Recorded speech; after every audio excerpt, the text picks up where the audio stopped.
This is a narrated recipe of Apfelkuchen by Gypsy Heitger. This recipe presentation is for Anthropology 212 Food and Culture at the University of South Carolina, Columbia. A little background.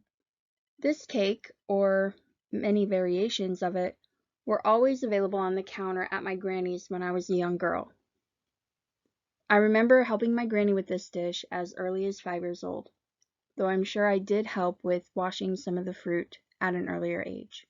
My granny always encouraged me to play around with recipes and make them my own. This is called a cake, though it's really more of a torte, as it's thinner and a bit denser than an American cake, while not being as sweet. I love this recipe because it's so versatile. It's been one of my favorite recipe dishes to experiment with. Some tips for variation. If you don't have a springform pan, that's okay. You can use any 9-inch cake or pie dish for this recipe. I personally prefer to use European butter due to the higher fat content. American butter has less fat and will result in less aeration when creaming. Any kind of apple can be used based on your taste preference. Typically, I use Golden Delicious or Granny Smith. For this presentation, I'm using Granny Smith. I've also used pears, plums, and berries with this crust base. The flour type can be changed if you have gluten allergies. Coconut flour has the same weight as all-purpose flour, but you'll have to use adjustments if you use any other kind of flour. This will slightly affect the taste of the dish. Butter and egg alternatives can be used to make the dish dairy-free and vegan. This will greatly affect the texture of the cake and the flavor slightly. Prep your ingredients before you begin baking your cake.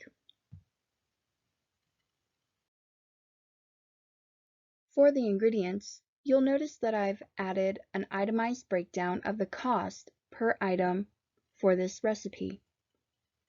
In the beginning, the initial investment will be a tad more. However, over time, the total cost for this cake will be about $5.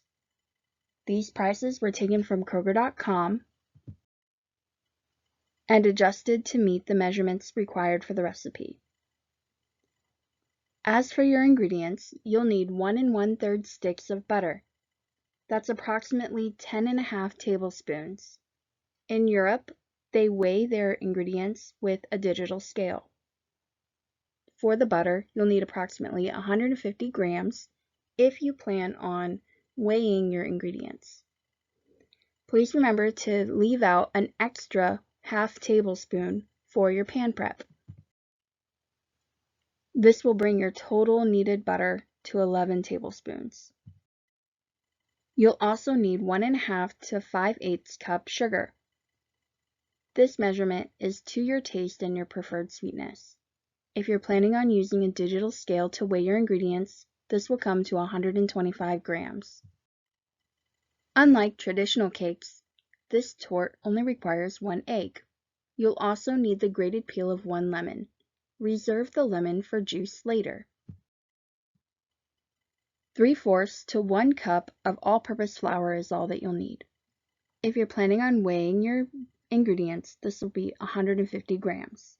This will also be the weight or amount that you'll need for coconut flour should you choose to make it gluten-free. If you were to use any other kind of flour, additional grams may be required, as other flours are not as dense as all-purpose or coconut flour. Reserve some extra flour for pan prep and for your hands.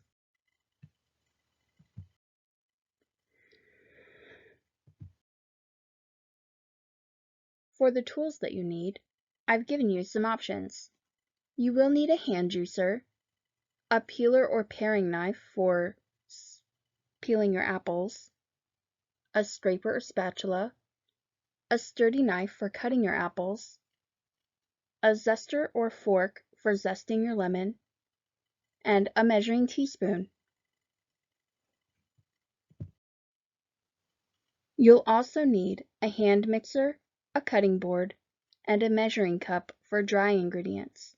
Please ensure that your measuring cup is intended for dry ingredients, as there is a minor discrepancy between the measured amount between dry ingredient measuring cups and liquid ingredient measuring cups. You'll also need a sifter, a medium bowl, and any kind of 9-inch pie or cake pan or springform pan. When baking from a recipe or any dish, I like to prep my ingredients first. The first step you'll want to take is to set out your butter so that it can soften. This will typically take about 30 to 60 minutes if you are softening from a refrigerated temperature. You'll want to bring your butter to a temperature of about 65 degrees.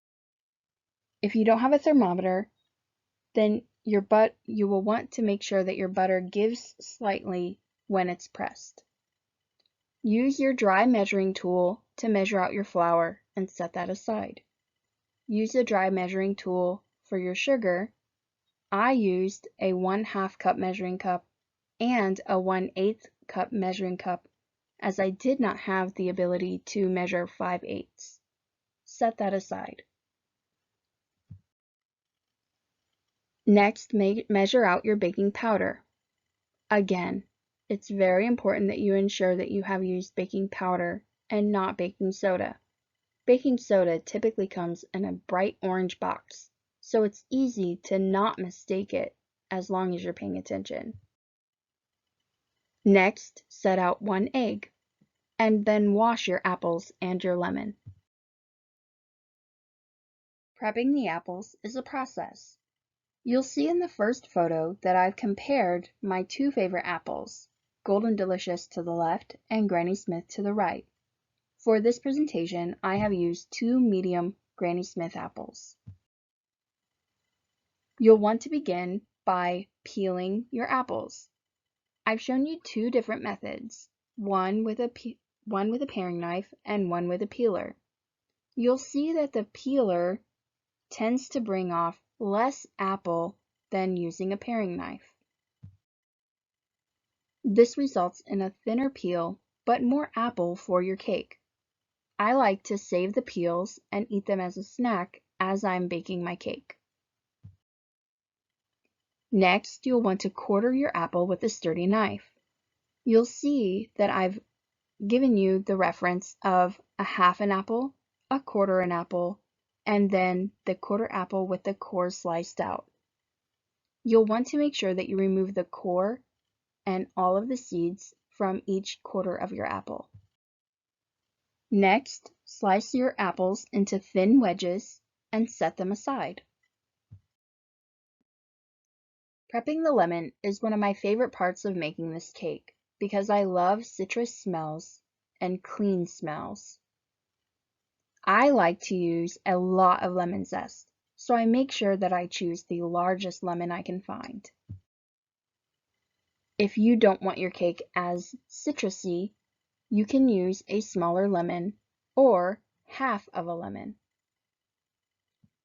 I've shown you 2 different ways that you can zest your lemon. First with a fork, although this method does take longer and requires a little bit more elbow grease. Next is with a zester. You can find a zester for relatively cheap at local stores such as Walmart or even the dollar store. I definitely think it's worth the investment. I got about a 1/4 cup of zest from this one lemon. Next, cut the lemon in half. As I'm using such a large lemon, I will only need 1/2 of the lemon for juice for my apples. Use a juicer that's handheld and place your lemon inside of the juicer. You'll see that my lemon was a tad too large, so I did have to trim down the edges. Squeeze the juice over your apples. Then discard the lemon rind. Put the lid on top of your apples and shake them to coat each slice in lemon juice. Now that we've prepped all of our ingredients, let's make a cake. Your first step will be to combine your butter and sugar into a medium bowl. Your butter should be softened by now, to where it gives slightly when pressed. Beat your butter and sugar until creamy, fluffy, and pale yellow. This typically takes about 3 minutes at low speed when using a hand mixer. Next, stir in your 1 egg and your grated lemon peel. Then, you'll want to sift together your flour and baking powder gradually into the mixture. I typically do about half stir that in and use the other half of my flour and baking powder, and then stir that half in. This ensures that I'm not agitating the flour too much and I won't have too tough of a torte at the end. Now that all of our ingredients are mixed together, you'll want to preheat your oven to 350 degrees. Now it's time to grease and flour your pan. I used a half a tablespoon of butter and some flour that I had on hand. However, Pam makes a great product specifically for baking, and I really enjoy using this product as well. Now you'll want to press your dough into the pan. Use the spatula or scraper to bring all of the dough from your mixing bowl into your pan. Sprinkle on a little bit of flour on top of the dough and use your hands or a spoon if you choose not to get your hands dirty to press the dough into the pan. You'll want to ensure that your dough is evenly distributed and doesn't have any spots that are too thin. Now arrange the apple slices into concentric circles on the crust. You'll also notice in the initial title slide that torte was designed in a rosebud shape. My granny always used the rose shape as well. I personally don't have too much time for that, but I know that if I'm making this cake for a special occasion, I will try to do the rose petal design. Also, I prefer my torte without any skin, and for the rose petal design, it does look much nicer if you're using a red-skinned apple. Now that our torte is prepared, let's place it in the oven. You'll want to bake on 350 degrees for about 45 minutes or until the crust is golden brown. Let your cake cool, slice, and serve with powdered sugar. Although the powdered sugar is optional, my granny personally liked hers with a little honey drizzled over. Thank you for allowing me the time to present this recipe to you today. All photos and recordings were taken or made by myself or sourced from stock images for this PowerPoint template. Enjoy your torte. Guten Appetit!